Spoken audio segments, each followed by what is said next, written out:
दोस्त, जिनका भी qualified for the next round for the scholarship आ गया है, चाहे HDFC, चाहे SBI, चाहे वटेवर, किसी भी स्कॉलरशिप में ऑन बडी फॉर स्टडी, ज़रा 1 मिनट के लिए तुम रुक जाओ, सुनो इस चीज़ को जो मैं कह रहा हूँ। हर चीज़ को भूल जाओ। ये भूल जाओ कि तुम्हारा स्टेटस क्या है, क्वालिफाइड है, सेलेक्टेड है, वीडियो इंटरेक्शन पेंडिंग है, या फिर कुछ भी है A to Z। अभी के लिए उसको साइड में रख दो। हर चीज़ को ना भेड़ चाल की तरह मत लिया करो। अगर तुमने सही मौके का तलाश नहीं करी ना तुमने, या फिर अगर तुमने राइट टाइम पे राइट एक्टिविटी नहीं करी, तो फिर गड़बड़ हो जाएगी बहुत। मैं सही बता रहा हूँ आपको। हर चीज़ का ना जेइफिकेशन होने की ज़रूरत नहीं है। ओपन सोर्स का तो ऑलरेडी हो ही चुका है। अब स्कॉलरशिप पे बात आती है। स्कॉलरशिप पे भी hundreds of thousands of students Andhadhun apply कर रहे हैं। तो मैं जानकर शॉक होगा थोड़ा सा कि जो एप्लीकेशन सिलेक्शन रेट होता है ना, वो हार्डली 3 to 4% है। ये बात ना, मैं हवाबाजी नहीं कर रहा हूँ, मुझे खुद बडी फोर स्टडी के फाउंडर मिस्टर बनवाल सर ने बताई थी ये बात, when I was in the Zoom meeting call once, like there were times when वो बातें किया करते थे विद स्टूडेंट्स, ठीक है।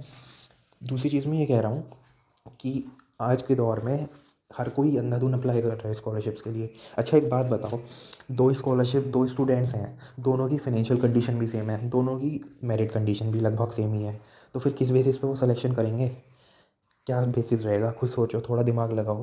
क्या क्या ऐसा पॉइंट रहेगा जिस बेसिस पे वो सिलेक्शन करेंगे? क्योंकि जो प्रायोरिटी वाले पॉइंट्स थे वो तो मैचिंग है ऑलमोस्ट। तो उस केस में मोर अबाउट सेक्शन की वैल्यू बढ़ेगी या नहीं बढ़ेगी? वो सेक्शन कीमती है या नहीं हर केस में? और तुम्हें वो कीमती लेकर चलना चाहिए या नहीं, है उसको बस इग्नोर कर देना चाहिए? ये तुम अपने मोर अबाउट सेक्शन में क्या लिखते हो आज मुझे बताओ कमेंट में लिख के। तुम क्या लिखते हो मोर अबाउट सेक्शन में? जब तुमने SBI या HDFC का इन केस फॉर्म भर दिया, वैसे तो दोनों का ही भरा होगा तुमने, क्योंकि दोनों की टर्म्स एंड कंडीशन इतनी फ्लेक्सिबल थी कि बस कहने नहीं।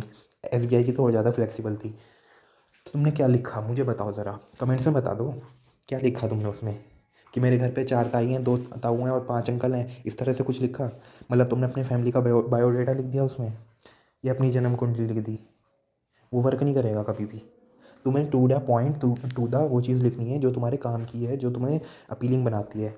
तो देखो ना, मैंने एक स्कॉलरशिप ऐसे लिखा था कुछ टाइम पहले, वो मैंने टॉपमेट पर ऑलरेडी कर रखा है अपलोड। तो तुम उसको देख सकते हो, पढ़ सकते हो। Just 39 I guess 30 to 40 rupees में वो अवेलेबल है।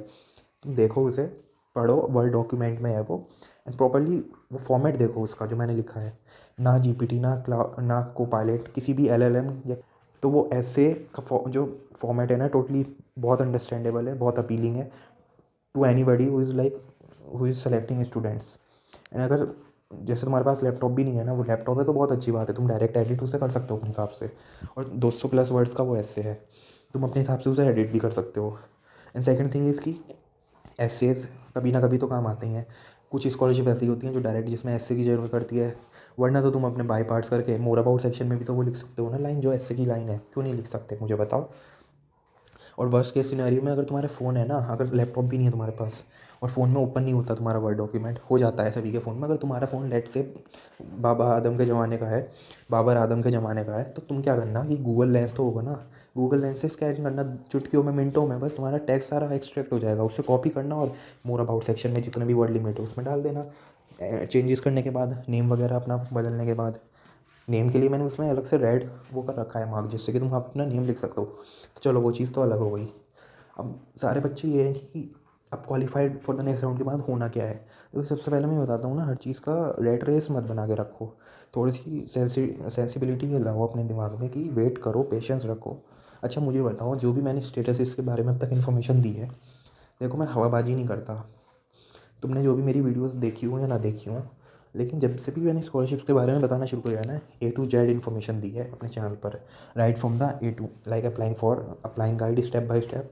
चाहे तुम मेरी रोल्स रॉयस की वीडियो उठा के देख लो, उसकी स्कॉलरशिप बताई थी मैंने। या अभी कुछ टाइम पहले वो 1 लाख वाली स्कॉलरशिप थी, वो बताई थी मैंने। वो भी रेयर ही स्कॉलरशिप थी एक तरह से, क्योंकि जिस टाइम पे मैंने बताई थी शायद ही किसी ने बताई हो यूट्यूब पर। अब वो तुम्हें ढूँढनी पड़ेगी, ढूँढनी इन द सेंस कि मैं, अब देखो मैं क्या, जैसे मैंने कोई डाउट सॉल्विंग सेशन में ज़्यादा करता हूँ अपने चैनल पर, यहाँ पे मैं डाउट्स क्लियर करता हूँ, स्टेटस के बारे में अपडेट्स देता हूँ, मोस्टली HDFC का ज़्यादा चल रहा है इन दिनों। तो मैंने बाय उन्हीं पार्ट्स में बीच में, जैसे सेकंड हाफ में, जनरली सेकंड हाफ में मैं वो बताता हूँ तो तुम्हें देखना होगा कि किस वीडियो, ये टास्क तो तुम्हारा ही है कि तुम्हें देखना होगा कि वो मैंने कौन सी दिया। जैसे प्रियदर्शनी अकेडमी की स्कॉलरशिप के बारे में बताया था, उस मुझसे पहले शायद किसी ने बता दिया हो तो मुझे बता दो, मैं लिख के दे सकता हूँ तुम्हें, मुझसे पहले किसी ने बताया होगा।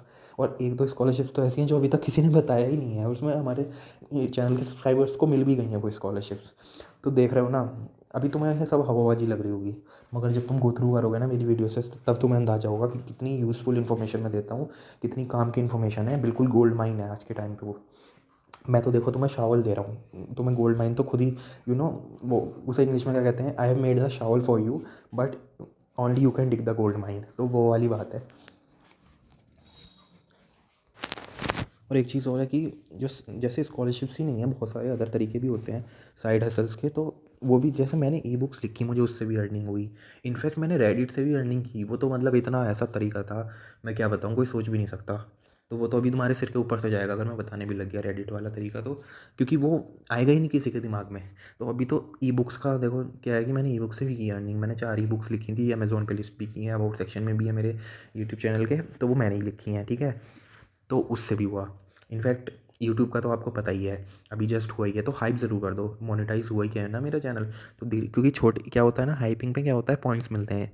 कुछ लीडर बोर्ड वाला सिस्टम अब नया लाया है यूट्यूब फीचर, इसमें क्या है कि जिनके भी छोटे मोटे क्रिएटर्स हैं ना, हम आप जैसे, तो उनको अगर हाइप मिलती है, जैसा लाइक करने के बाद हाइप करते हैं सब्सक्राइबर्स ना, तो उसके बाद क्या होता है, उनको पॉइंट्स मिलते हैं, और जितना छोटा चैनल होगा ना, उतना ज़्यादा बोनस पॉइंट्स मिलेंगे, और जितने पॉइंट्स मिलेंगे वो रैंक उतनी ज़्यादा करेगी, वीडियो टॉप पर आ जाएगी। ट्रेंडिंग सेक्शन देख लेना आप, अब हटा दिया है यूट्यूब ने, अब ट्रेंडिंग की जगह हाइप सेक्शन ला दिया है यूट्यूब, तो हाइप में जाती है वीडियो।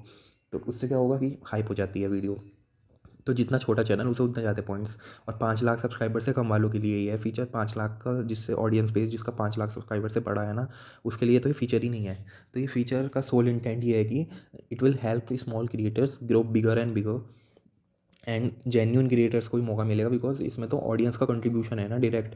अगर सोचो ना, अगर आप हाइप कर रहे हो तो आप यूट्यूबर के चैनल में कंट्रीब्यूट कर रहे हो एक तरीके से, तो उसका भी आपका भी कंट्रीब्यूशन होता है उसमें, आपका भी कंट्रीब्यूशन एक तरह से काइंड ऑफ माना जाएगा। कल वाले ना लाइव सेशन में मैंने एक अरविंद वाली स्कॉलरशिप बताई थी, बहुत तगड़ी स्कॉलरशिप है, पिछले मुझे ध्यान है शायद 3 से 4 साल से वो स्कॉलरशिप लगातार आ रही है। और अरविंद फैशंस ना नंबर 1 ब्रांड है in terms of men's wear. तुमने रेमंड्स के एड्स तो ज़रूर देखे होंगे टीवी पे, सभी ने देखे होंगे रेमंड के। तो रेमंड तो चलो, कुछ चीज़ें हैं जो एड से फेमस, रेमंड भी मैं बुरा ही नहीं कह रहा, कंपनी बहुत अच्छी मेंस वेयर्स की हैं, उनका जो क्लोथ है बहुत बहुत फाइन होता है। लेकिन अरविंद का शायद ही किसी ने नाम सुना हो तुम में से, अगर तुम स्टूडेंट्स हो तो, मगर मुझे पता है कि अरविंद फैशंस ना टॉप टॉप नॉच कंपनी है, और बहुत अच्छे क्लोथ्स होते हैं अरविंद फैशन के। तो वो उन्हीं का CSR का ही प्रोग्राम होता है हर साल, तो उसमें ये स्कॉलरशिप देते हैं सभी को। लाइव सेशन में मैंने बताया था, जब मैं डाउट्स क्लियर कर रहा था, तो हाथों हाथ इस स्कॉलरशिप की बता देता था, इसके साथ एक और स्कॉलरशिप के बारे में बता दिया। चलो बता देता हूँ कि वो MBBS मतलब जो डॉक्टरी की पढ़ाई कर रहे हैं उन बच्चों के लिए दूसरी वाली, ये वाली तो UG PG डिप्लोमा ITI सभी के लिए है अरविंद वाली। तो लाइव सेशन ज़रूर देखना, आज नहीं तो कल देख लेना, रात हो गई है तो दिन में देख लेना, दिन में तुम्हें काम है तो शाम में देख लेना, वो तुम अपने खुद उसको टाइम को मैनेज करो। लेकिन फाइनल अपडेट मैं ये दे देता हूँ, जो भी क्वालिफाई कर गए हैं फॉर द नेक्स्ट राउंड, काफ़ी सबकी के मन में इंक्लूडिंग मी ये सवाल था कि अवॉर्डेड होगी या नहीं इसके बाद। तो मेरी बात हुई है स्कॉलरशिप सपोर्ट टीम से, अब ध्यान से सुनना मुद्दे की बात। मेरी स्कॉलरशिप सपोर्ट टीम से बात हो गई। वैसे तो मैं भी नहीं चाहता कि बार बार उन्हें फ़ोन करके परेशान करा जाए, क्योंकि वो हर बार उठा ही लेते हैं मेरा फ़ोन। तो जो आज बात हो गई है मेरी, अब मैं इसके बाद ना HDFC के बारे में कोई बात, मुझे नहीं लगता कि अब करना जायज़ है, बिकॉज़ अब तो चरम सीमा पर पहुंच ही गए हैं ऑलरेडी।